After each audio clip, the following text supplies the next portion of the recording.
in the Americas, rallying against the coronavirus pandemic. I hope you're all keeping well and continue to experience improving operating conditions, of which we'll discuss a little bit more later, but the best wishes from everyone on the GHI team to all of you around the world.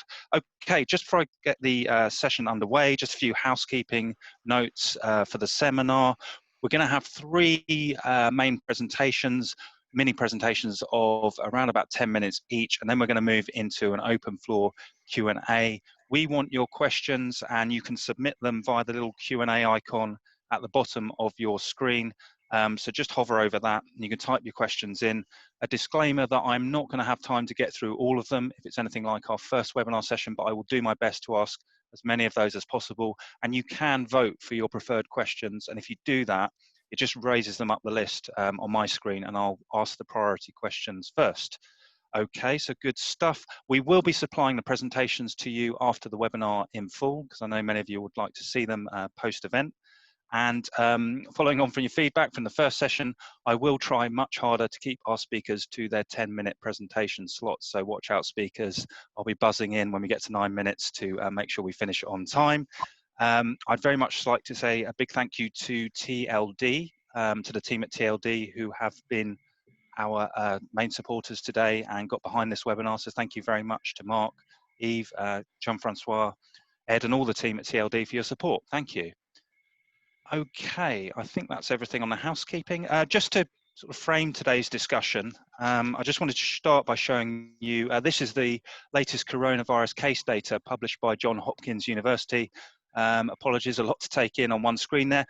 What I'm trying to get across here is that for everyone there in the Americas, the course of this pandemic is very much moving into the Americas market. That is the epicenter right now. You can see the top two countries in the world by case levels by a distance are the US and Brazil. And certainly over the last couple of months, we've seen the introduction of Peru, Chile, Mexico has been rising up the league table. And a lot of the countries that were top dogs, Italy, Spain, China, have begun to slide down the order of the countries with most infections reported.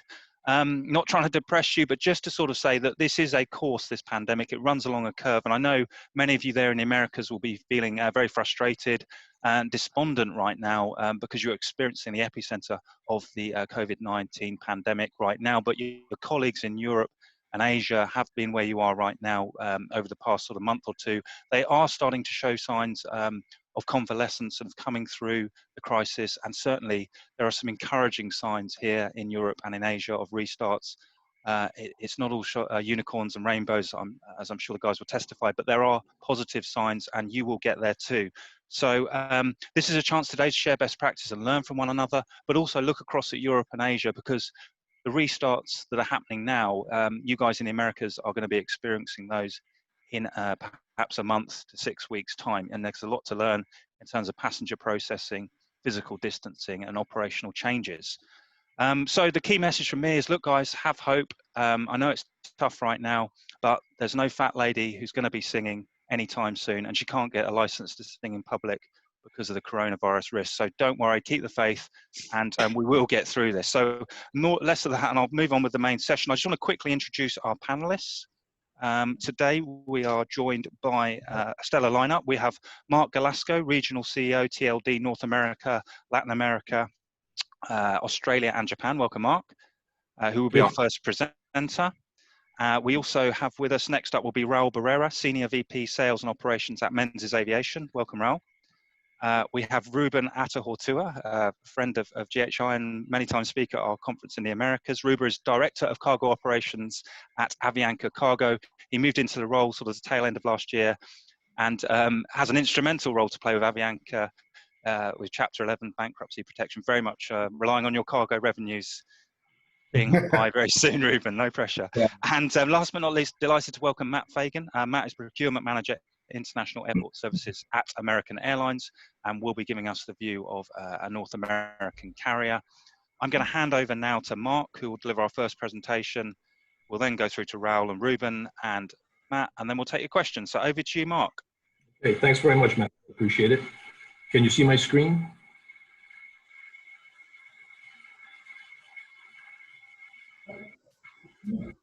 Not yet, Marc. Not yet.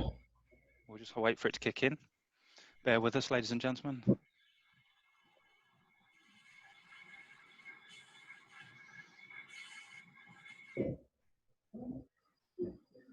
Okay, a few technical issues to begin with. It's never smooth, is it? Never plain sailing.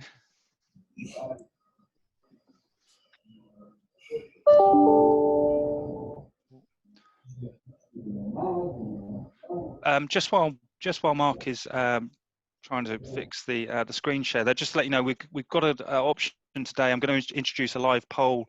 So we're going to ask you, the audience, a question around the social distancing measures that we might see. So I'll introduce that after the presentations. You should just be able to click on your screen and vote on your preferred option. We're just going to try something new and see what the results come back as. Mark, I'm going to give you a minute or two. I suggest if you are having problems, maybe we switch the order and start with Raul while we get you sorted. Well, actually, Max, I think Kerry took control and has to get back. Oh, you're back. Okay, so hopefully it's going to work very soon. You see my screen now? I can't see it. You see it now? Nope. Not yet. Not yet.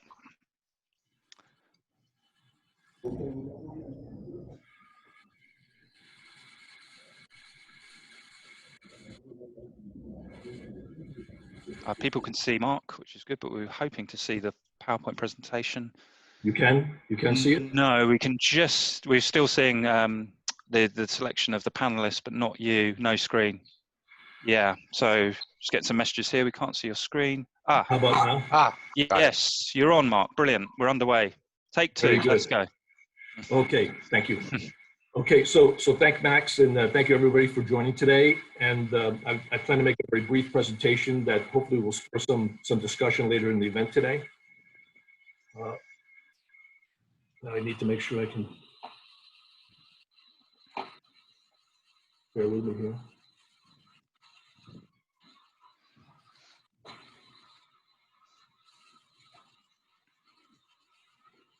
We'll tab through. You see changes? Yep. Okay. So, I think most people on the webinar today may be familiar with the TLD, just very brief reintroduction. TLD is an OEM brand of the Alves Group. Alves is our parent company. We've been in the GSE business for 70 years, and many of our product lines are going back to that time. Today, we have 9 factories around the world, and 45 sales and service and parts locations that are supporting our customers locally as much as we can. Just to give you a feel for our size, our parent company, Alves, which TLD is the largest part of, turnover last year was about $800 million US. We are really completely devoted to the aviation industry and the GSE market. So we are very, very much dependent on our customers, the airlines, and the situation that we're in today obviously is a direct impact on our business. It's obvious that we have a common problem, all of us, as suppliers, as handlers, as airlines. And I think none of us really know where the market is going, how long it's going to take. I think we all have a pretty good feeling, though it's not short term, that we have a long road ahead of us to get back to pre-COVID conditions.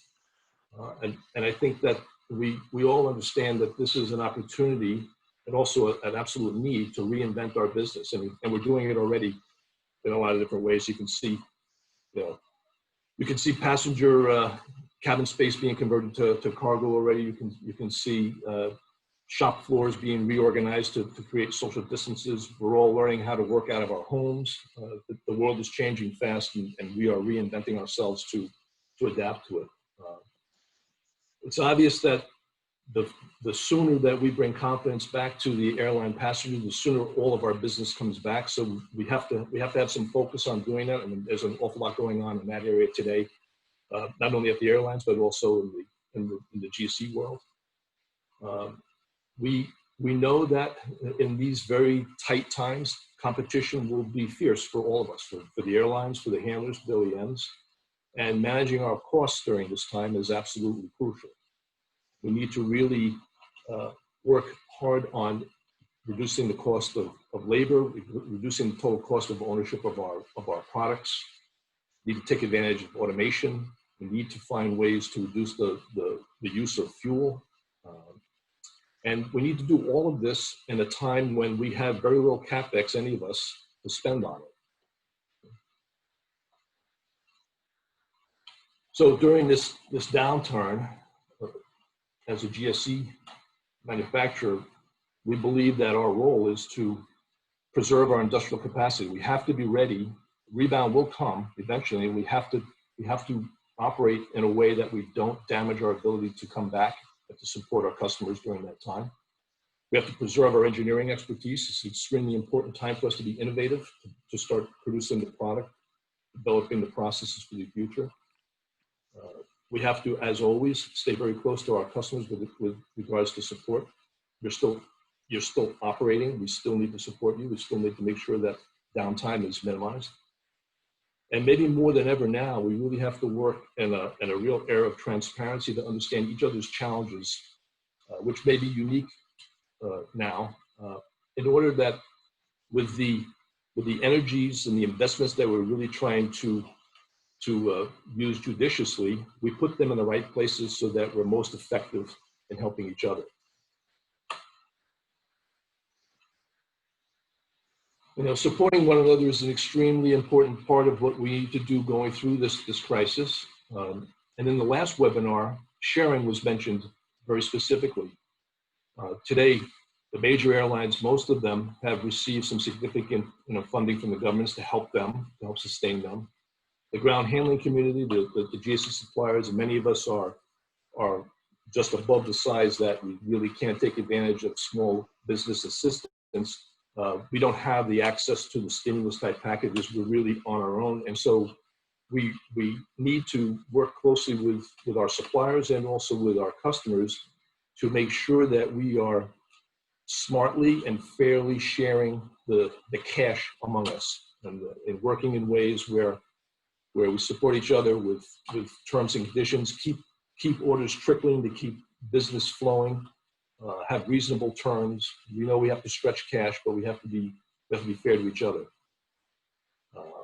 This period now, I find is bringing us to a very higher level of cooperation than I've ever seen before. We also need to develop together a vision for the future. You know, this post-crisis aviation will be much different than it is today. And we really need to work together to build that vision. It's certainly going to be a greener aviation in the future. After several years, all of us have been chasing growth so much. Now we have the time, the ability to step back and to really look at how do we improve the efficiencies of our products, of our processes. There's still so much fuel being burnt on the ground. APUs are still on. There's so many of them to be turned off still. There's opportunities with equipment like TaxiBot that can allow a taxiing aircraft to turn off their engines and save a tremendous amount of fuel. And we had just started before this crisis, in North America at least, entering a period where we really were expanding the amount of electric GSE, which is a tremendous savings of total cost of ownership for everybody. We need to really continue to push in this direction. We need to have a safer aviation as well. We really need to focus on automating procedures. We need to, the reduction of manual labor in areas will certainly help the safety aspect. And we need to bring more safety features to our products. We need to continue to drive that. And it's also a time to build a smarter aviation. There's so much that can be done with telematics today that can make us much more optimized and reduce the amount of equipment that actually we need to have, and to make the operations such that they are inherently safer and lower cost. Obviously the times for CapEx are very tight, but all of these things that we're talking about, really there are ways to do this with minimal CapEx, in some cases no CapEx. And if you're interested in understanding more about how to do that, give me a call. So I want to thank you very much. Hopefully some of the things that you saw there may spur some discussion, and I look forward to having some conversations with you. Thank you very much, Mark. Stroke right on time, ahead of time. Well done. Let's use that then a bit of advantage there. So let's pass on to Raul Barrera. Raul, next, you're going to give us a ground handler's perspective. So over to you, Raul. Thank you, Max. Please let me know when you see my screen.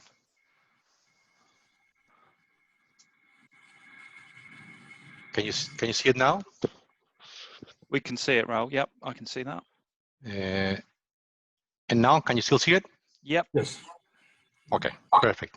So thanks, Max, for the opportunity. It's a great pleasure to share the stage with my fellow colleagues from the industry. It is a very difficult time. I wish we could have that discussion in Buenos Aires like it was planned, but I guess there's always next year. My name is Raul Barrera. I recently joined Menzies earlier this year, and I have been impacted like most of us with the work from home plan, and I've been missing out on visiting our stations and our customers. But I look forward very much to jump on a plane and support the industry as things gets better. I'll talk about the impact of coronavirus in the ground handling industry and how it has impacted Menzies. And I'll start by saying that we look at this, and every conversation that we have in Menzies keeps in mind three major elements that we incorporate into our business. One is that we must face the reality of this disruption. This is the most serious threat that we have experienced in the company, and it puts our survival at stake. So this is very serious. Second, the most important priority on our end is to take care of our people, both employees and the passengers that flow through our network. It is important to provide a safe environment, and we want to do that at Menzies. And then after that, all our focus and attention goes into managing the disruption and to protect our business. And we do that in three major ways. One, staying close to the customers, and I think this is the major theme of what I will talk about today, being close to our customers. We need to be responsive and adapt quickly to those flight schedules. Two, and I guess as everyone in this forum will talk about, we have to be decisive in taking action to protect our cash and cutting our costs. And three, we got to work together with the governments where we operate to keep the aviation industry running. So we have done that in a number of ways, and I think we have managed to have a good impact so far in the industry. As I go through, and in the interest of time, I'll go quickly to some of the slides, but I'll borrow from a message from Giles Wilson, our CEO, who communicated to everyone in the group about how to handle COVID in Menzies. And the message is that the history shows that it's the companies who react decisively who will survive and grow out of uncertain times. We don't believe everyone will make it to the end, but we're hoping that we can put in place the right actions that will ensure the survival of the group. And to do that, we take a few points in mind. One, we need to be realistic and not optimistic. As I said earlier, this is about the survival of the group. We got to react quickly to the changes as they happen. We make a plan, be decisive, and act. The conservation of cash, which is important. All non-essential spend has been canceled at the company. Strict on costs. We treat every dollar as a prisoner. As I mentioned earlier, we have to continue to do our best to work together with our customers, take cost out of the equation wherever we can. We must ensure that our customers are paying their bills so we can collect our cash and we in turn can pay our employees. And last and most important, we cannot be distracted. It is difficult to say that, but we cannot stress that enough. We must continue to run a safe and secure operation as we go through.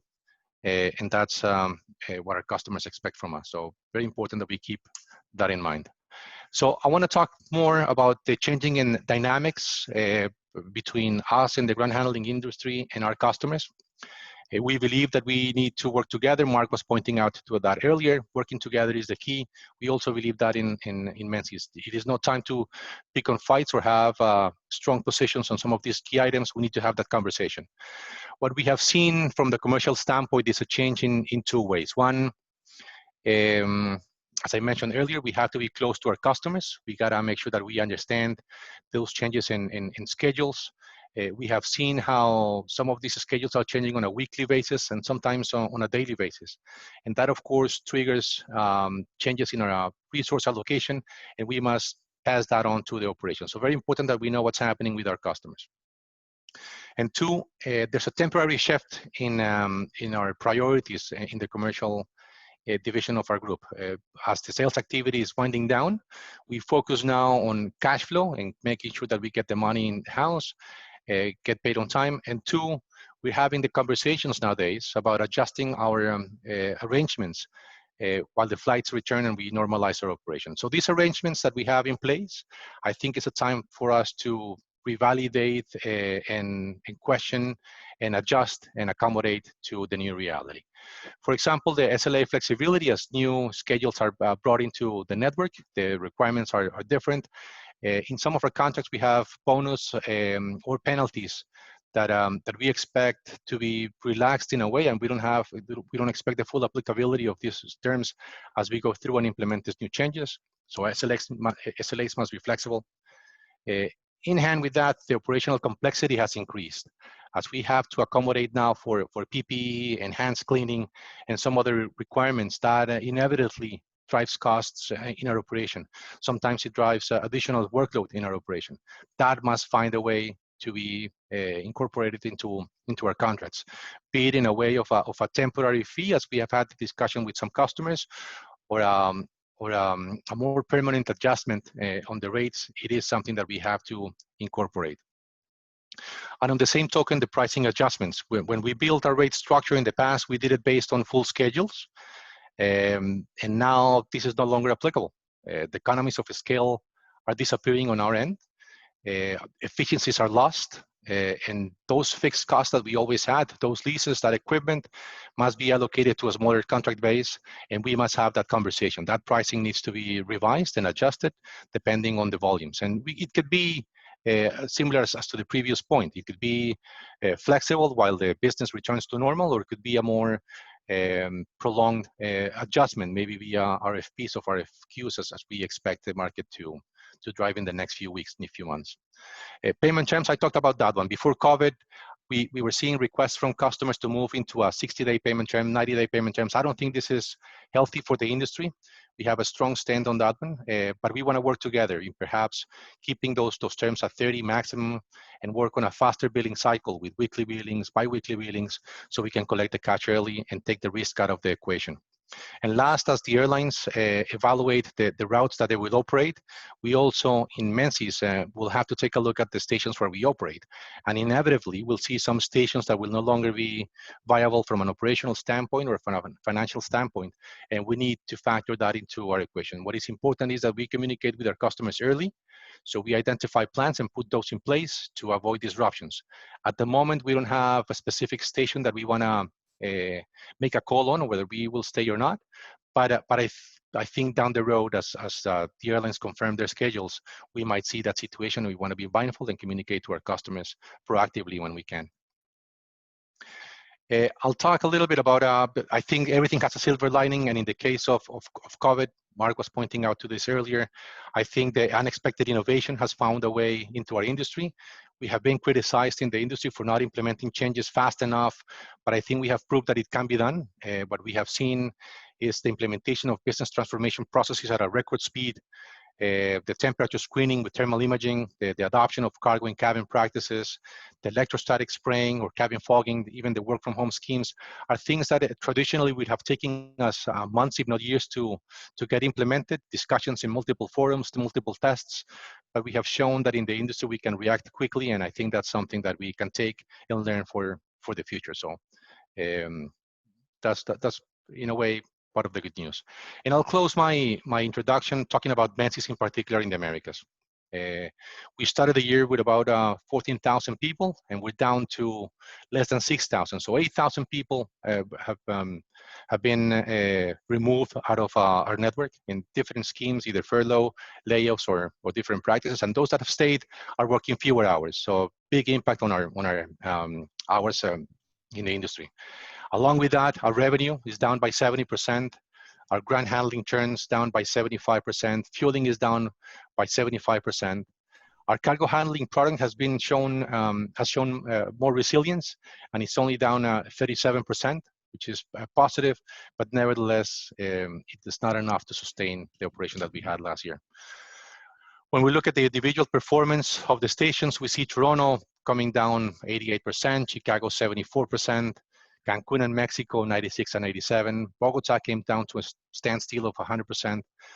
Perhaps the outlier in the industry is the situation in LAX, fueled by a lot of the cargo activity, the PPE that's coming from China. We had a lot of flights that kept the operation going. And I think this is a good point to introduce a tale of two stories. What we're seeing in Menzies is that the situation in North America is much different than what we experience in Latin America. The strong support from governments in North America have shown or have made available over 25% of the revenues of 2019 available to the industry in the forms of grants and loans, and that has kept us going. That coupled with a strong US domestic market, I think provides a positive outlook for the business in North America. And I say this thinking of a couple of days ago with the recent events in Texas and Florida with that spike in number of cases. I don't know if that will hold through, but nevertheless, we still see North America behaving better as we come out of this crisis. In Latin America, on the flip side, the lack of support from the government, less than 1% of the 2019 revenue was made available to airlines. So there's no coincidence that we are seeing the largest bankruptcies coming out of that region. We also have had some challenges with labor law in Mexico, and as a result, we have had a higher number of layoffs compared to other regions. We have our outlook for Latin America in a more with a question mark as we come out of the crisis. That's in a nutshell our presentation for the day. Max, I look forward to taking questions from the team. Thank you, Raul. Some really interesting content, and we'll get our teeth into it a bit more in the Q&A. Just to remind everyone, you can post your questions in that Q&A forum, just at the bottom of your screen with the speech bubbles. Q&A, just pop your questions in there as the panelists are speaking, and I'll get to them a bit later. Right, I will hand over to you, Ruben, for our next presentation. Yes, hello. Good morning, everyone. Will you please confirm when you can see my screen?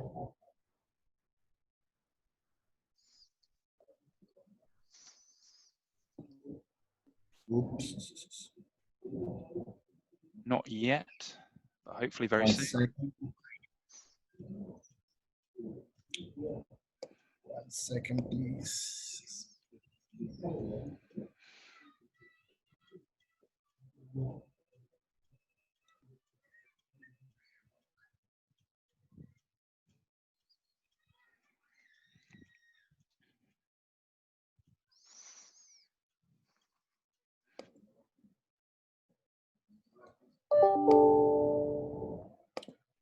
And 1 second, it says that it's invalid, please.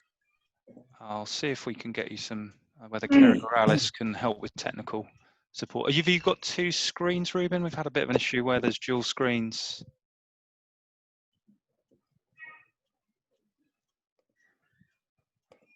Okay, let's see if that works.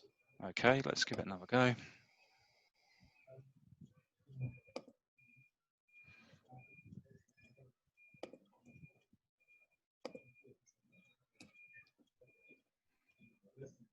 That's working, Ruben. Yes, we're on. Okay, so thank you, Max. Thank you, GHI, once again for this invitation. I'm very happy to be here. I'm Ruben Attahualpa. I'm the Network Operations Cargo Director. And as usual, it's my pleasure to be here, okay? So we're going to give you a glance to all the audience about what's going on in Latin America regarding the passenger and cargo market and the things that we are doing in Avianca Cargo to support this unexpected situation for the whole industry. As you mentioned, Max, all the pressure right now it's on cargo because the cargo is the product and is the service that is moving around. So as you can imagine, we're getting a lot of pressure, especially from the holding, to produce more money, to conserve the cash flows, to be producing a lot of EBIT with our products. So so we are having a good time. We are enjoying it. We're going to start with the passenger market. This is a little comparison between 2020 and 2019. Here you can see April, where all the volumes are more than 90% below. This is regarding the passenger side. So we speak intra-Latin America, it's a 99.9 below last year. This is April versus April last year. The extra Latin America is 98.7. The domestic markets, and this is like the average between all the domestic markets, it's 95.2% below last year. And the complete amount of passengers is 97% below in all the markets and in all the segments. So as you can imagine, for the Latin American carriers, this is a very, very hard situation, because we're speaking that we are only having the 3% of the passengers that we used to have. And especially in this type of services, it's not like commercial services. These are like humanitarian flights, repatriation flights, and things like that. So commercially, they work different as the ones that are sold like to regular customers. So in terms of revenue, in terms of the cost, in terms of all the things that are around these flights, they're not the same conditions that we used to have previously to the COVID-19.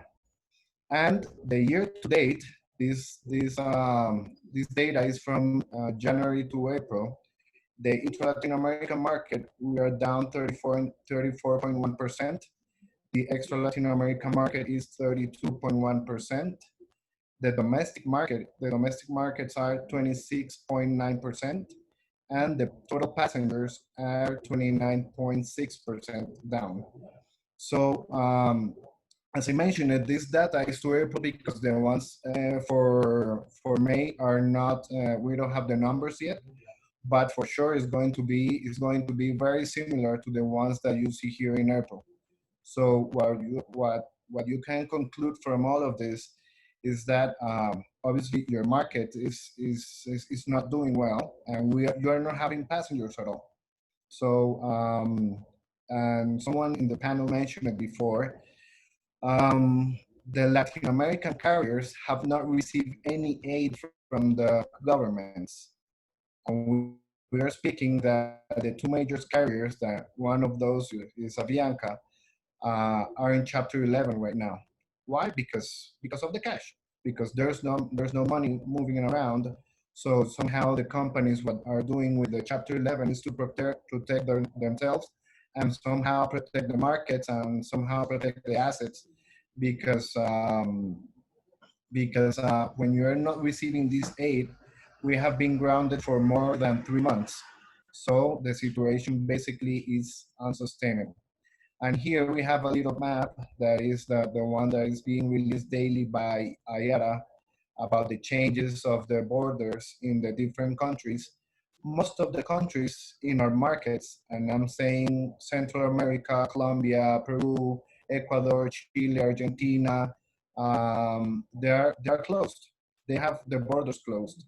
So we are not flying to any of these countries unless they are authorized by the government. And as I said before, it's only for humanitarian flights. And you have to consider that it's not only the borders, it's the operation, the complete operation that is closed, because the airports are also closed. And well, as you can imagine, all the organizations that includes airlines, employees, etc., are demanding from the government two things. One, to reopen all the airports so the operation can start again. And second, that the airlines need some help, because there's no way that the Latin American airlines can survive without the government help. Now, we're going to speak about some world revenue statistics and some world traffic statistics, okay? So here we are considering 3 periods, 19 versus 18, 20 versus 19, and 21 versus 20. Just have in mind that 20 versus 19 and 21 versus 20 is a forecast. This is a forecast from the industry statistics fact sheet released by IATA. So as you can see, the world revenue statistics is that in total, we're going to be 50% this year below last year. And somehow next year, we're going to recover some of that path that we have lost because of the pandemic. If you can see passengers here, we're going to lose 60.6%, which is more than the half of the traffic that we used to have here. But in cargo, we are going to do a little bit better, 8.2%.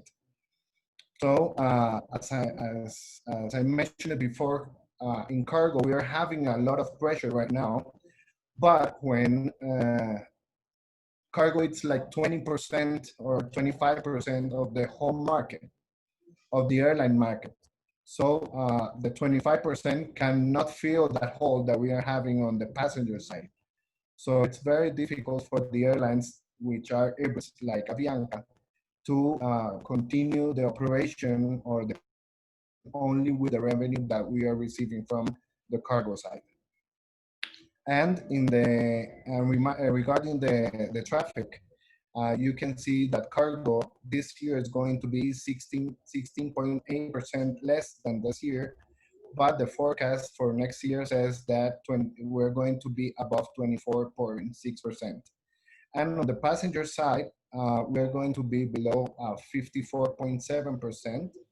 And on the cargo side, we're going to be at 55.2%. Regarding the cargo capacity and the freighters, as you can see in April, in the annual variation, the international had a decrease in traffic, in terms of traffic, a decrease of 29.5%, and in capacity, 40.9% less. But in Latin America, the scenario is worse, because as you may see, the traffic is 38.9 less, and in the capacity is 55.5 less. So what this means is that the capacity of the cargo is moving to other places in the world. Let's say Southeast Asia, the connection between Asia and Europe, and the connections between Middle East and Asia. I will show you this in the next slide. And year to date, the traffic has gone below 13.1%, and the capacity is 16.4%. And in Latin America, the traffic is 15.5% less, and the capacity is 25% less. So it's the same situation. The thing is that the impacts in Latin America are being higher than in the rest of the world. That is the conclusion of this slide.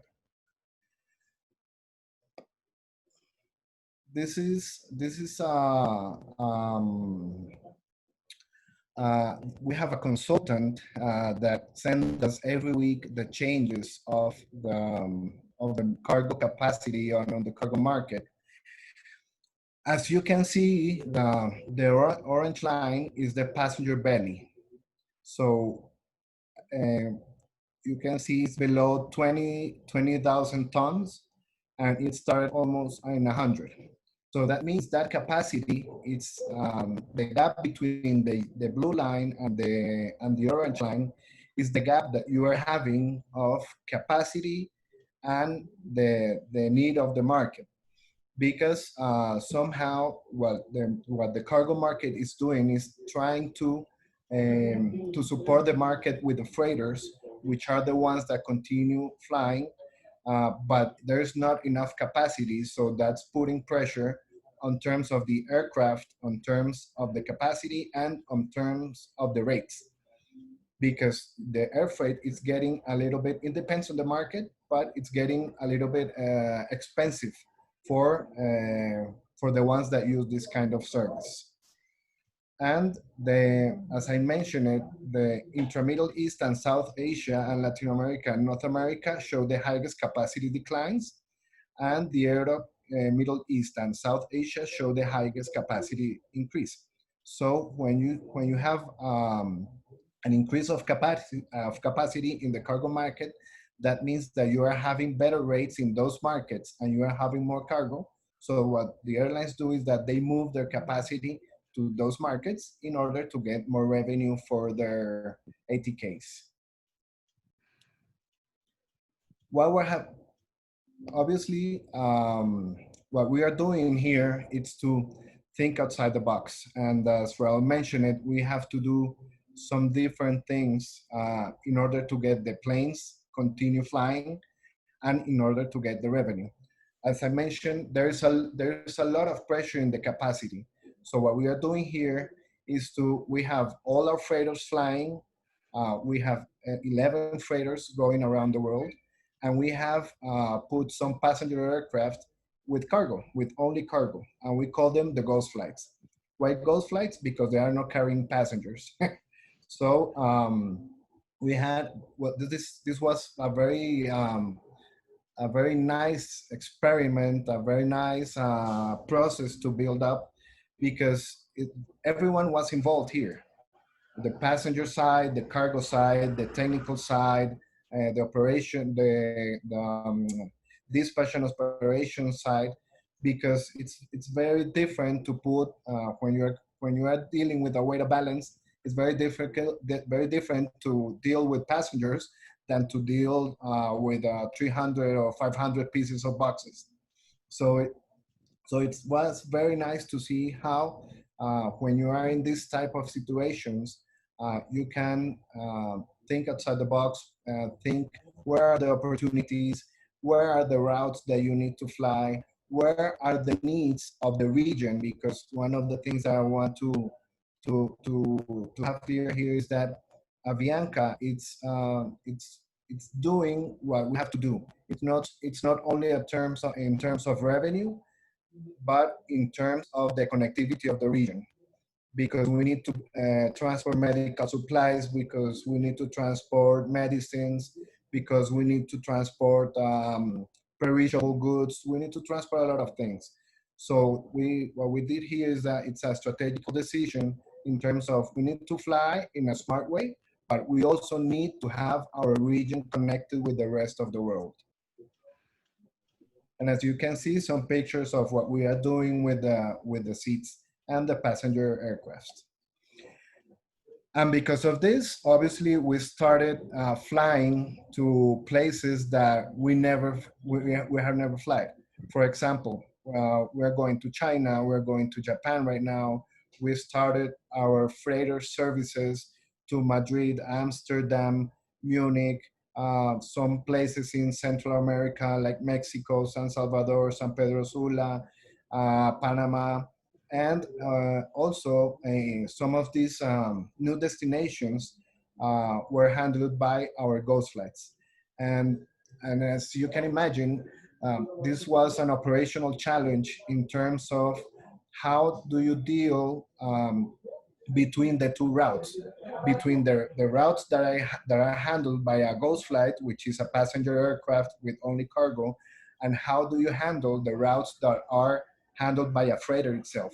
Because in terms of volume, in terms of the logistics of the handling are very different. It's very different to put 30 tons in a ghost flight in the seats than to put 63 tons in a freighter.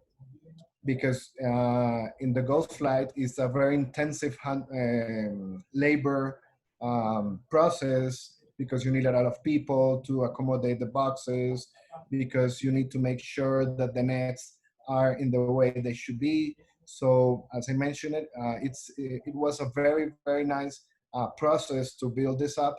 And I don't know if you guys went to the Panama conference last year, but one of the things that we spoke about, or I spoke about, was that the cargo side and the passenger side needed to work more closely to get efficiencies, to get better results, to do things better.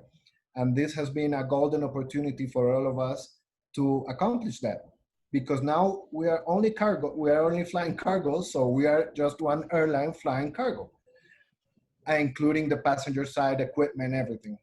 So, so this has been a very nice experience for all of us. And as I mentioned, we continue flying, we continue here, and we continue taking good care of our customers and our people. And just one last reflection, worriness is like a rocking chair. It gives you something to do, but never gets you anywhere. So I believe that as an industry, we cannot remain in the rocking chair. We need to do something different. We need to work as a whole. We need to be diligent. We need to be focused on what we have to do and work closely. That's all from my side, Max. Thank you very much, Ruben. Get out of those rocking chairs, everyone. We're not allowed. No, thank you. And I'm just going to hand straight over to Matt to give us a perspective from North America, from American Airlines, and that will lead us off into our questions, and we'll take it from there. So over to you, Matt. Perfect. Yeah, I'll keep this short and sweet, and I will try to share my screen here if it works. If not, I'll just talk to really echoing a lot of what we've already heard, which is good, right? I think we're aligned on what the challenges are in front of us. So let me know if you guys can see.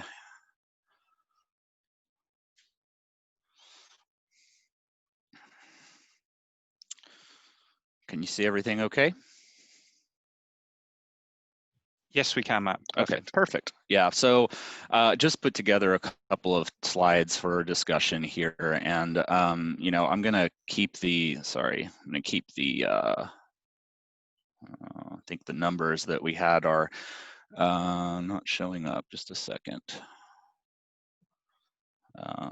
Well, my first slide had some statistics, but I think we've seen enough depressing numbers throughout the different presentations, and we're all living that right now. So, you know, what we're really struggling with at this time is, you know, everything is just changing so quickly, right? So when this entire pandemic started, you know, going back to around May or so, you know, our plans were optimistic that, for example, on international flying, we would restart our operations in May and June and start to bring back international flying. And, you know, the period of time in which we were all sitting there not generating revenue would be short. But as we all know, you know, things have continued to change, and they're going to continue to change throughout the rest of the year.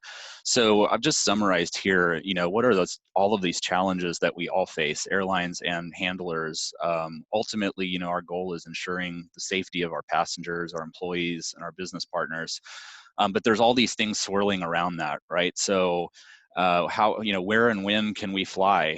We're constantly seeing updates on border closings or extensions of border closings, national lockdowns, and then restrictions, you know, on an airport, maybe city or even country basis. And then, you know, the last one is something we are living right here in the US and in Texas, the changing health conditions by city, region, country. So it becomes very hard to plan the operation and then share our plan with our suppliers. We know that all of our ground handlers, for example, are eager to know when we're returning to markets. And all we can do at this time is share what we think will happen and then continue to share those updates.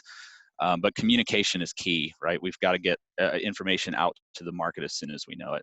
And then, you know, a lot of changes to the operation, policies and procedures, aircraft retirements and changes, and then of course the whole, we could probably have an entire other discussion on the entire PPE supply chain and all of those steps that have been required for our operation. And then finally, you know, aircraft and airport cleaning. So all these things are changing. When we do come back to stations, the way we operate is going to look completely different. And so how do we manage that rapid change? You know, our suppliers and our employees are on furlough or they're working from home. So as one example, one of the key things we've had to come up with is how do we get training out to our employees and our suppliers' employees when typically we'd fly into the station and set up computers and have a in-person class. That's just, it's not feasible anymore. So how do we get that training out and ensure that it's done successfully and that we are operating to the plan and safely when we do return? So to navigate, all of those challenges, I think I nodded my head through a lot of the other presentations, because I think this is the same stuff you heard from Marc and Raul and Ruben. It's all about sharing information, sharing from our side to suppliers about schedule changes and aircraft equipment changes, and in some cases terminal moves, right? Airports are consolidating their operations, and so in some cases we are restarting in a different terminal than we may have operated earlier this year. And then again, changes to procedures, manuals, and specific ground handling tasks. All of that stuff has to get out and shared, and needs to be implemented by the time we get back to operation. And then from suppliers to the airlines, understanding the current status of the workforce. Where are the employees? Are they available to come back? Can they come back? And then when we're having extended shutdowns at stations of maybe up to 6 months, what does the training compliance look like when they do come back? It almost becomes like a seasonal restart, because it's been so long since we've flown. And then, of course, a lot of talk about cost control. We've got to work together on that. I think, while the CARES Act has been a great benefit for us, it's also really a lifeline. And I think based off of our cash burn numbers, the CARES Act funding would give less than 6 months of additional liquidity, right? So you'll see in the news this week that American Airlines has been working to raise additional liquidity. So it's clear that the CARES Act is not a lifesaver here. It just buys some additional time, and we've got to plan for the possibility that some of these shutdowns will extend even further than we're currently planning. But yeah, working together is the key to all of these for operational readiness, and then also seeking opportunities. I like the comments I've heard through the other presentations about, this is a crisis, but it's an opportunity to think outside the box, and being open with each other in the industry to find those best practices and figure out how do we take this crisis and teach ourselves how to work better and faster and more efficiently, and think outside the box and figure out a way to share in those gains. So that's really, like I said, just echoing what we heard from everyone. So hopefully we'll get some good questions. Thank you very much. Just while what I'm going to do first, I'm just going to ask the panel jump in, just to make, I'd be interested to get your views on social distancing measures and physical distancing in your operations. Is there anything, just a comment really on how feasible some of the implemented measures are within the confines of a ground handling operation and passenger processing? So is there anything that you are planning to do, anything that you would rule out? And while you do it, I'm just going to ask everyone in the audience, I'm going to launch a poll, and could you vote on this poll, which is a question around who should pick up the cost for implementing some of the social distancing measures that are being discussed. So I will launch the poll, vote away, and who wants to take that one? Raul, you've switched off mute. I'll go to you first. Got it. I asked internally about the application of social distancing and what is more difficult to implement. I think the 6 feet distance, that's a challenge. I don't think it's realistic. I don't think the real estate exists to have everyone 6 feet apart while they're queued to board planes. So that one is a challenge. The masks is a challenge. Now that we come into the summer months, it is difficult to breathe when you have the heat outside and operating in a plane. The conditions are not what we would want for our employees, so we might have to take further rotations. That has an impact on the number of people that work the planes. That's also a bit of a challenge. We're getting by, and we implement according to the recommendations from WHO, but we have to work together in being realistic that this will drive additional complexity and costs, and we must find a way. In our conversation, I think this trickles down, and eventually the customer, the flying customer, will have to pay for this one way or another. That's my view. Max.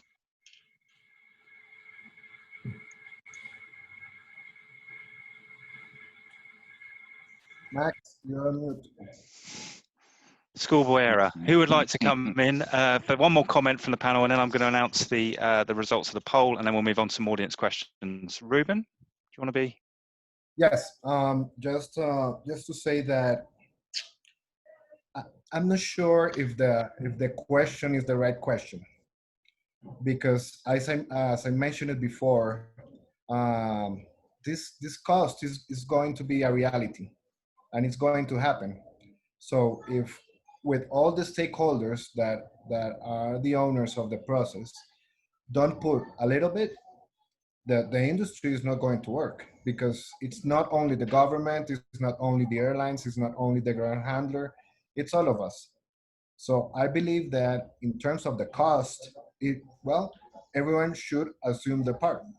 That's a very good point, Ruben. And we deliberately left that option off our poll because we thought everyone would choose it. So you sprung the trap there. The results are 37% said the government. We've got 28% saying the airport authority should pay, and 21% the passenger. Only 1% felt the ground handler should foot the bill.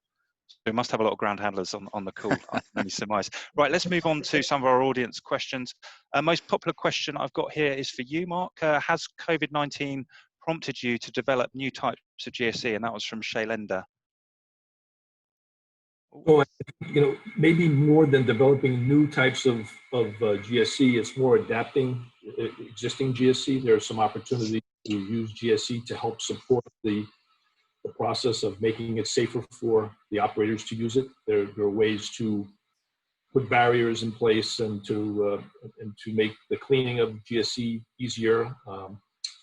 At Alvis, we're fortunate to have a division that specializes in special adhesive films, high-tech adhesive films, and they've developed antimicrobial versions of those that are extremely effective, and we see a good opportunity to put those on GSE touchpoints that really allow you to be working safer and not have to be so dependent on the manual type of cleaning that's normally done, because the films are very precisely produced and have a very well-known persistence to them. Thank you, Marc. I mean, just a comment, but do you think the longer this pandemic continues, it may influence design of equipment? I'm thinking of cabs and screening and cleaning. We'll make those adaptations more natural, more built in. Now we're adapting, and then there's also the opportunities with baggage. There are opportunities to have other pieces of equipment either adapted or created that will be used along the flow of the baggage. Thanks, Marc. Right, a question from here from another Max. Always good to have another Max Corsi, who says, questions here it's for Matt and for Raul. Do you have any insights you can provide us on the ground safety performance of your organization during operations within the pandemic, and what does the future look like in how you will approach your quality programs once operations begin to ramp up? Yeah, I can jump in and start there. I think it's a really good question. I think, as of right now, we're obviously operating as a much smaller airline. And so while I don't have statistics right in front of me at my disposal, I think we can, with a smaller operation, we're focused on always, of course, safety during any time. But I think there is a lot of focus on what the safety looks like once we restart, right? Because as we've talked with some suppliers and some of our operations folks, there are locations where we may have a flight coming back that is a different equipment type than we previously flew into that station. And we're now operating at a different terminal than we operated previously. And there's people that have not been turning aircraft for the past 4 months when we return. And so there's a lot of focus on making sure that we are, mindful of that. And the focus is always on safety, but especially when it's in such a changing environment, it's going to be critical to make sure that we acknowledge that and have robust plans in place. Thanks, Matt. Raul, a comment from you. No, I'll echo the comments from Matt. Don't have the statistics with me, but in our case, and as I mentioned during my presentation, safety is a very important priority, and we continually communicate to our employees that we cannot be distracted, that a safe and secure operation is the most important element of our business and why the customers come to us. What I can share is that we have a daily call. Every day since COVID started, we have a daily call, and through this call, we look at the performance on all stations, and every incident that has been reported, we give visibility to everyone in the group. What I can say is that we have, of course, fewer number of flights, and we have had minimal incidents, but yeah, the reinforcement is there. We got to keep telling our people how important it is to have a safe operation in place. I can share some statistics later with you, Max, so we can distribute to the team. Yep, we're happy to do that. Thanks, Raul. Whilst I've got you, Raul, a question here for you from Wolfgang. Hello, Wolfgang Fasching, who asks, what do you do if carriers just do not pay to your requirements because they're trying to keep liquidity in-house? Yeah, that's a good question, and one that has been a challenge to us. I think we have been fortunate enough so far. The effort on our part has paid off, and most of our customers have paid on time. Now, of course, we know of a couple of bankruptcies in place, and we're hoping and working with our customers to eventually get paid. But so far, we haven't had to write off any significant portion of our bills. We continue working on getting paid, and hopefully we will. As I said, at this moment, we're faring okay. Thank you. And it's interesting that you brought up SLAs and penalty clauses. That was something that came up heavily in the conference in Panama City at our Fifth Americas conference last year. Are you seeing a relaxing of those penalty clauses? You touched on it in the presentation. Could you tell us a bit more? Yeah, a couple of customers, we have the bonus malus system in place, but we have decided with a couple of customers to take it out of the SLA for now. I think is realistic. It is not fair to measure the operation in the same way as we used to in the past. It is our intent to put it back in place when things get back to normal. But we appreciate the support from customers and understanding that it's a new reality, and as such, we cannot be measured by the same standards as we had in the past.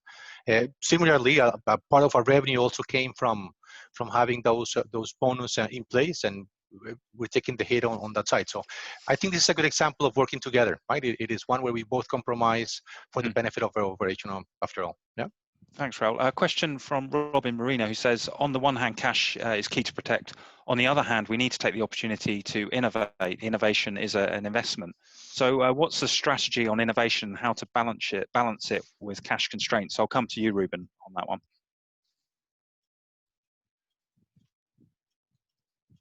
So, just got you on mute. There we go. I lost you for 1 minute. Can you repeat? Sorry, so the question was around the balance between cash constraints and the need to be investing in innovation, which is obviously very difficult given the situation right now. So how do you look to focus on that innovation given the current situation with restricted cash? I believe that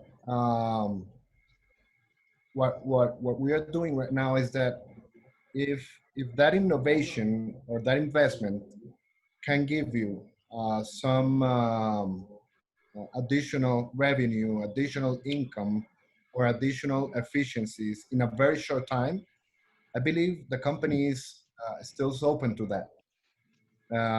But if it's a long-term investment, if it's a question of a very big business plan with our ROI in a very long term, well, the investment is not going to be done because there's no cash flow for that. So I believe that there should be like a balance between the time, the investment, the amount of the investment, and the time that you are going to get all the benefits of that. And Ruben, interesting in your presentation, you showed us quite a few photos there of the teams unloading cabin from cargo, sort of temporary conversions of cabins to transport goods. What about longer term? Do you see airlines being more switched on to freighter conversions with some of their passenger aircraft? Do you think we're going to see that trend? Yes. Well, according to the statistics that we are having right now, the market from now to December is going to be around 50%. I mean the passenger market. So I think all the airlines are thinking of what to do with the aircraft that we have. So of course, there's going to be a very hard push on giving more capacity to the aircraft and to have a stronger cargo network. So one of the things that, of course, most of us are thinking, it's in the conversion of regular passenger aircraft into light freighters. That's the way we call them, because it's not a freighter itself, but it's a passenger aircraft without seats and all the things that we have seen that it's going around with other airlines. So right now for that conversion, we are speaking with the authorities, we're speaking with the manufacturers, we're speaking with everyone to see how we can do that. And I understand it. IATA stats show that supply can't match demand right now. So that is a big opportunity. It doesn't happen overnight if you're converting, but certainly there's an opportunity there. Absolutely. So I believe if the airlines convert their regular passenger aircraft to light freighters, they're going to have, like, let's say 1 year or 2 years of market where we are going to be able to use that, because I believe in less than 2 years or 3 years the regular passenger market is not going to be the same.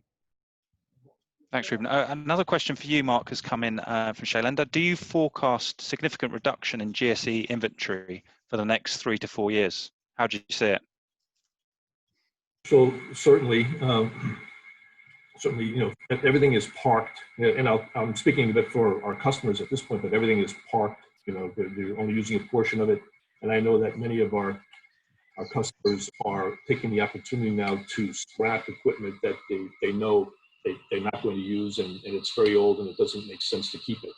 So the total amount of GSE on the field is going to be shrinking for sure.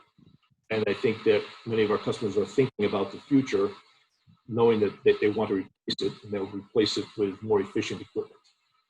When the business comes back, they'll make those investments, and they'll find ways to acquire or lease or get equipment back that's more efficient, and will keep their cost of operation lower. So, but there will be a lowering of the inventory for sure for a period of time.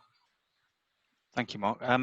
Just a question, you touched on it perhaps most heavily, Ruben, in your presentation, but what do you see as the kind of lasting impact, as to all the panel really, of continued support in the US for carriers and for handlers, but an absence of support for Latin American countries? What will there, that's a competition issue, right? I'd just be interested to see what your views were on how that affects things going forward. Well, I believe that governments should be clear and on the meaning of the air transport industry for the countries, in terms of connectivity, in terms of employment, in terms of tourism, in terms of hotels, restaurants, all the things that move around the airline industry, because are not the airlines themselves. It's all that it's around that market or the industry. So I believe that governments are not pretty clear on the impact that it's going to have if some of the major airlines are not rescued. And I'm speaking about Avianca, I'm speaking about LATAM, I'm speaking about all these airlines that if they don't receive a rescue or a help from the government, well, I believe the future it's not really clear. Because as I mentioned, we have been grounded for almost 3 months on the passenger side. So the cash flow or it's not going around. So there's no way that we can support the airplanes, the people, and the whole structure that we have right now. So I believe that, and also there's another context that in terms of transport, our countries in Latin America, they are very particular because infrastructure is not that good. We have a lot of, let's say, mountains. We have a lot of different conditions where the air transportation is one of the fastest and safer way of transport. And it's the way of transport that maintain the countries connected. Sure. So if we disappear, well, the whole country is going, the whole countries, because it's not only Colombia, it's Peru, it's Ecuador, it's Argentina, it's Chile, all these countries, we are going to be in a very, very difficult scenario in terms of commerce, in terms of transportation, in terms of everything. So what I can say is that governments should have a deeper reflection about the impacts of the air industry for the countries and the region. I'm just going to bring you in, Raul, on that, because you had some interesting data on your map which showed the kind of the nature of North America and the US being slightly in an enhanced position compared to the South. What are you seeing, and do you anticipate any support measures in the South American countries anytime soon? On our end, it is what I mentioned earlier, strong support from North America. That's a lifeline, and thanks to the support from the government, we are doing better, and we have enough to provide a safe and reliable service for a few months. The problem in Latin America is concerning. We don't see that type of support, and our employees on the front line have suffered because of that. As I mentioned earlier, the number of layoffs in Mexico was much higher than what we had to do in the US, precisely because of the lack of government support. And if we have been impacted, I'm sure Ruben can speak in more detail as to how critical it is to have support from local governments. What I'll do is just bring Matt in, and perhaps what difference has it made for you guys, getting that support with the CARES Act in North America? So, as I mentioned, I think it's obviously helps, but it's not a lifesaver. It really just kind of buys a little bit of additional time. I think the initial intent of that act was really maintaining employee payrolls through the September period, and I think what you'll see is as our international flying is delayed, and obviously our load factors are not anywhere near where they need to be. The additional liquidity steps that are being taken this week is a sign that there's still more work to be done. I think what the real challenge for all of us is that, it'd be one thing if we knew that, hey, if we can just make it to November, everything will be fine. But we don't know what November will look like, and we don't know what things are going to look like between now and then. And so planning out what the operations and what our revenue numbers will look like for all of us is a shot in the dark right now. All we can really do is just hope that case numbers plateau and start to fall, and we can open back up. But we have to wait and see. Thank you, Matt. Question for you, Mark, from David Thompson, who says, where in North America do you see GSE pooling being embraced soonest? So, before this COVID a few months back, there was some level of progress occurring at LAX. It's probably the place in the States that was most advanced in the process of getting there. But honestly, I believe now that there's so much disruption with all of the airlines. This kind of process really requires a lot of coordination between the end users and the authorities and at the airport. And a lot of stakeholders have to really work closely together to make it work. It's going to be a little while before I think anything gets jump-started again, because there's a lot of disruption in all of those organizations. People are changing. It's not the thing that they're jumping on at the moment. Okay, so it may be some time. We've always had, certainly something I've taken from the Americas conference. Obviously, skill shortages in ground handling and aviation are a constant challenge, but it's been particularly acute in the Americas region. What are your thoughts on once operations do pick back up, getting that skills base back in, which has been difficult in the best of times? So how are we going to manage it off the back of this pandemic and everything that it's meant for workforce morale? Raul, you've come off mute, so I'll go to you. Thank you. Look, we want to be optimistic on this regard. As you mentioned, this has been one of the major challenges in the industry for everyone. I believe particularly in our case on the ground handling side, it is a good opportunity. We're seeing a lot of our customers outsourcing a lot of their services out. And there's a lot of talent within the airlines that could be available for us on the ground handling industry. I think now we'll have a competition for this talent, but I think that the lack of resources is going to take a backseat to other more critical problems in our industry. Any other comments on attrition and ramping up skills? Well, it's really a driver for more and more automation.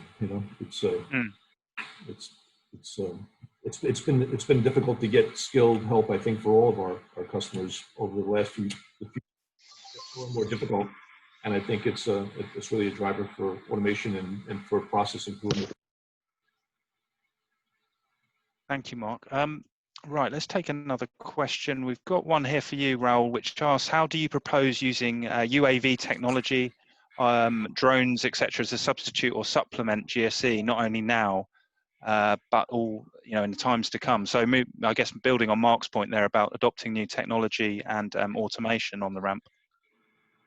Yeah, yeah. To be honest, I haven't heard of drones being implemented in our industry at the moment. I don't know if Mark maybe has some feedback on that one. It is an interesting technology, but I don't see it, at least on the ground handling side, with a full applicability in the short term.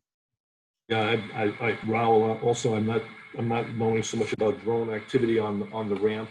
I'm sure there may be some ways for it to be able to help with observation of the operator, that kind of a thing. But I don't know of any active projects. Obviously on the delivery side for the cargo airlines, it's important. But I'm not so clear to me on the ramp right now. Thank you. Talking of technology on that subject, I guess one for you, Ruben. Is anyone implementing or working on contactless air cargo movement or processing? Well, yes. I don't know if you're talking about the cargo itself or the documentation process, because the interaction with, let's say, external stakeholders is bigger in the documentation part than in the cargo itself, because you have more control of the people you have in your warehouses and all the protocols that we have implemented for COVID-19 and things like that. So regarding the documentation process, yes, we have implemented a lot of actions like digital submission of paperwork, contactless cargo delivery. We have worked very closely with some of the customs authorities, especially in Colombia and in the US, to have some tools where we can work together in a digital manner to release the airway bills, to submit the airway bills, to submit all the paperwork from the shipper on the consignee and things like that. So, and also, well, we have in place most of the actions that all our colleagues here have in place for their operations, like sanitation of the offices, of the airplanes, of the warehouses, using face masks, using taking temperature controls, and all those things that we have to, because we have to protect our people and also to protect our customers. So regarding documentation, yes, we have advanced a lot, and that's the things that we are taking advantage of the COVID-19, because for sure there's going to be processes that are going to remain in time.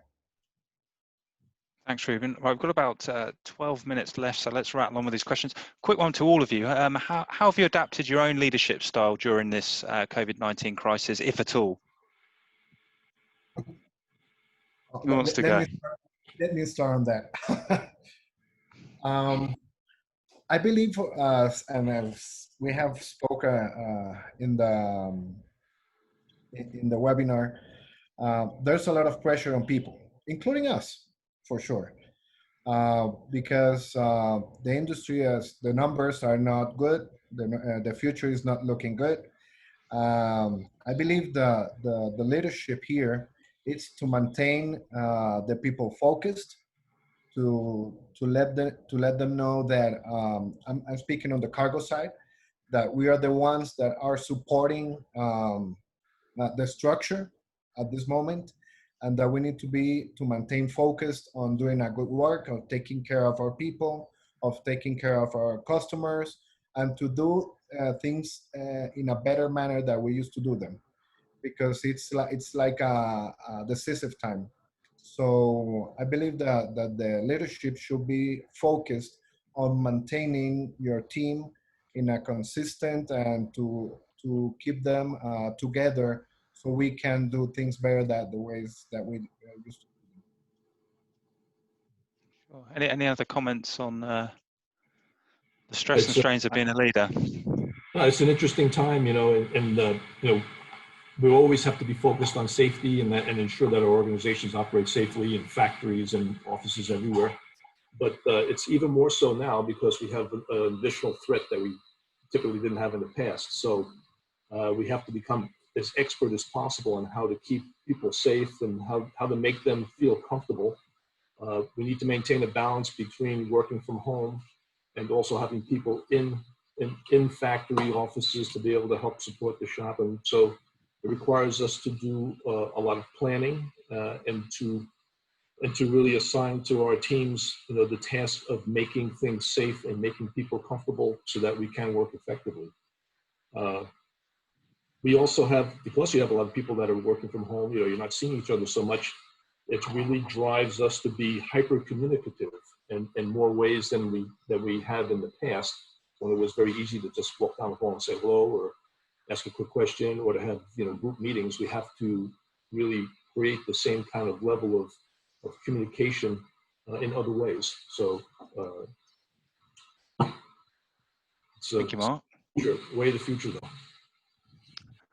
Okay, I'm going to ask for a few more audience questions. Question from Marva. Hello, Marva. Hope you're keeping well. And Marva asks, does anyone on the panel have any thoughts on how to get insurance companies to give discounted rates to ground handlers during this time of non-operation? Any tips?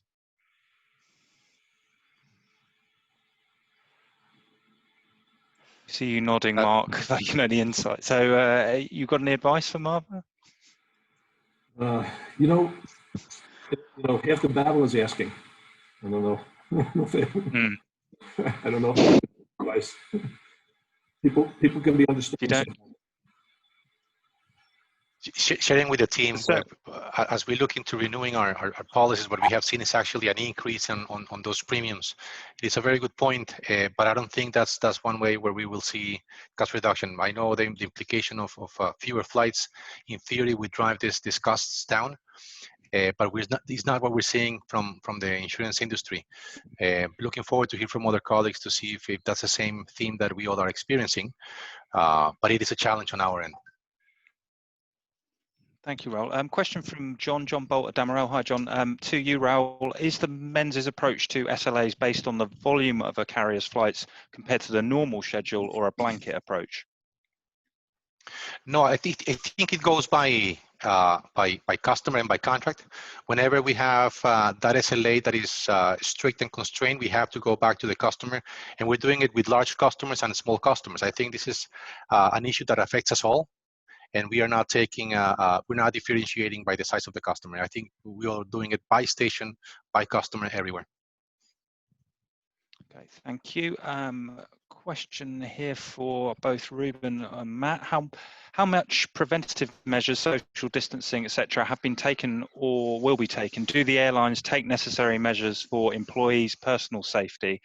And this last a bit for you, Marc, perhaps what is a prediction the GSE service will be normal, at least? Any possibility of introducing some robotic or automation as a result of this? So the first half of the question, I think I'll get you started on that, Matt. So social distancing and particularly your own employees?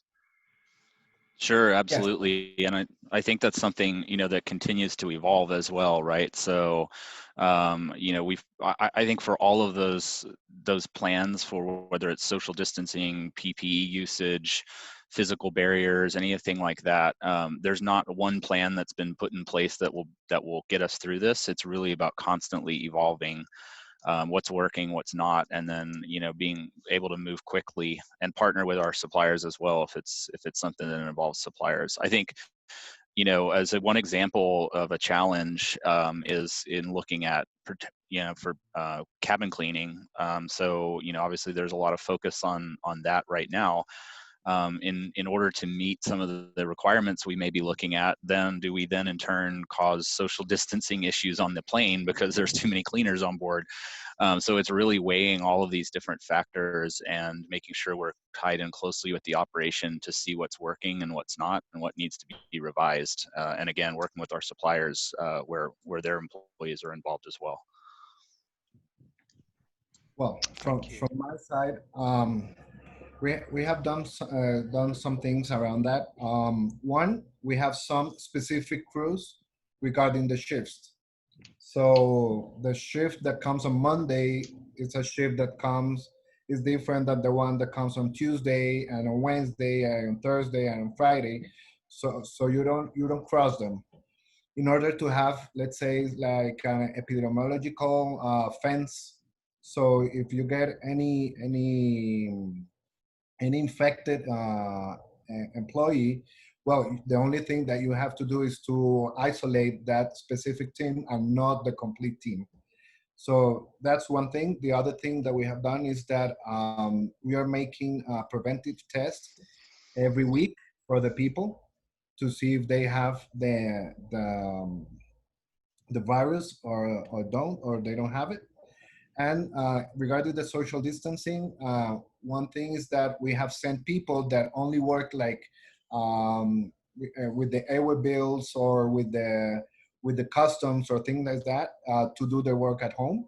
So we have provided them with computers and internet and all those things. And we have blocked some seats here in the office, so they are at least 2 meters apart from each other. Thanks, Ruben. Mark, quickly, a returning theme, but this question of GSE automation, then I'll look to wrap things up with a final question. So certainly, automation is already in progress. You can see, we've already seen several different examples of baggage trackers that are autonomous. And TLD has been working with several customers around the world and doing proof of concepts with them. The thing to remember that with robotics and automation, things like that, is that the infrastructure has to be adapted a bit also. The work won't get done exactly the same way to be effective, but it's certainly coming, and a lot of progress is being made there today. Thank you, Mark.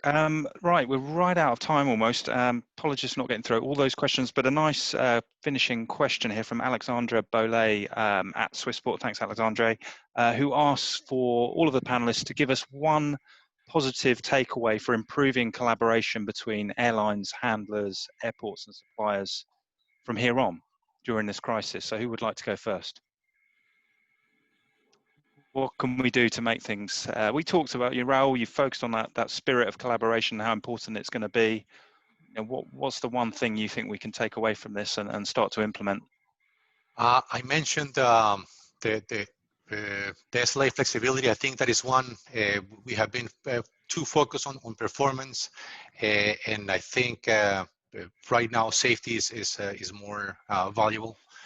That's one where it's important. I think the other one, and I mentioned it earlier, payment terms, where we have been asking for 60 and 90-day payment terms. I think it's not healthy. I think we overall in the industry, we all are experiencing the same type of pain, and we need to collaborate and help each other in making that more manageable. We need to take the risk out of the equation, and finding cash right now is very challenging. Going out to the market, the industry is not seen very well by the banking community nowadays. So I think we have to fund our business within ourselves, and that would be one where I would ask for help from our colleagues and peers in driving payment terms that are more sensible to everyone. Thank you, Raul. Mark.